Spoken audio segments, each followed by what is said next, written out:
I want to thank everybody who's contacted me this week saying that we're missing a big story. We're missing two big stories, actually. One is about Nigeria, one is about Sudan. These are two huge global stories. And let me tell you something, the mainstream media often won't tell you about these things, but we will. I'm going to talk about them right now. We hear so much about the alleged genocide in Gaza. It is factually not a genocide.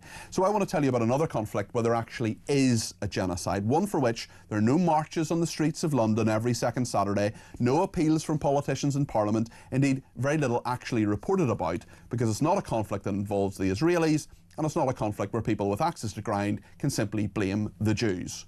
This is a conflict where, once again, Islamists are carrying out the slaughter. Maybe that's why politicians and the media are reluctant to talk about it. If they tolerate radical Islamists marching in our streets and calling for a jihad and the destruction of Israel, then they'll certainly tolerate a genocide targeting Christians thousands of miles away. The civil war in Sudan has seen 150,000 people killed. 12 million people have been displaced. The UN calls it the world's largest humanitarian crisis. How much have you heard about this? How often have you seen reports in the mainstream media about this? How many times have virtue-signalling politicians like Jeremy Corbyn and Zara Sultana condemned it and spoken out in Parliament about it?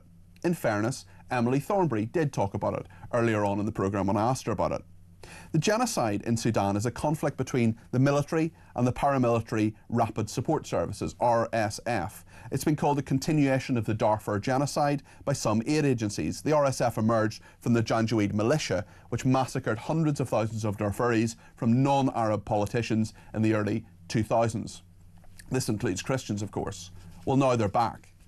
Since April 2023, the RSF has been fighting the Sudanese military in this brutal civil war. Truly gruesome videos have been shared online with summary killings, celebrations over dead bodies, widespread abuse of unarmed people, including widespread rape of women and girls. So far, so Hamas.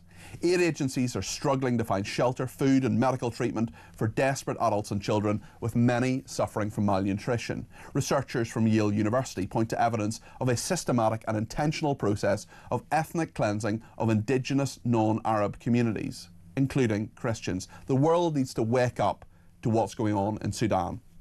I also want to talk briefly about the Nigerian crisis, where Christians are also being targeted and murdered. President Trump yesterday said Christianity is facing an existential threat in Nigeria and has blamed radical Islamists who are responsible for this mass slaughter. That's what President Trump says. He thinks it's important.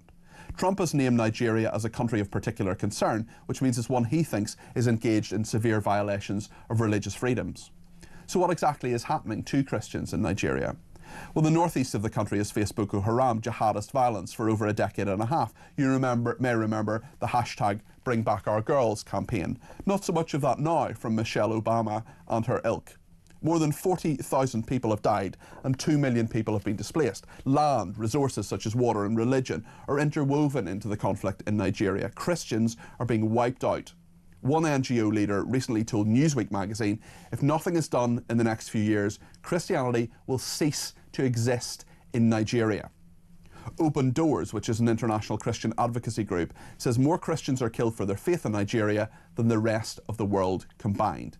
It's about time we started talking about Sudan and Nigeria. I'm doing that right now in this show, and you can trust me and you can trust talk to tell the stories the rest of the media will not. The truth matters, no matter how inconvenient that may be to some. We've got to talk about Nigeria, we've got to talk about Sudan. Wouldn't it be nice if Keir Starmer took action in those conflicts, as well as his virtue signalling on the Middle East? If you want to talk about either of these conflicts, the lines are open, and they will be right through until 1 o'clock. I know this is a bit different to what we usually talk. We usually talk about domestic issues, and it's absolutely right that we do that. I get that. And you want to talk about all those issues. I've got calls on the line that I'm going to take in a second, and Rachel Reeves and, of course, Andrew as well are the two big stories today. But these are important stories too.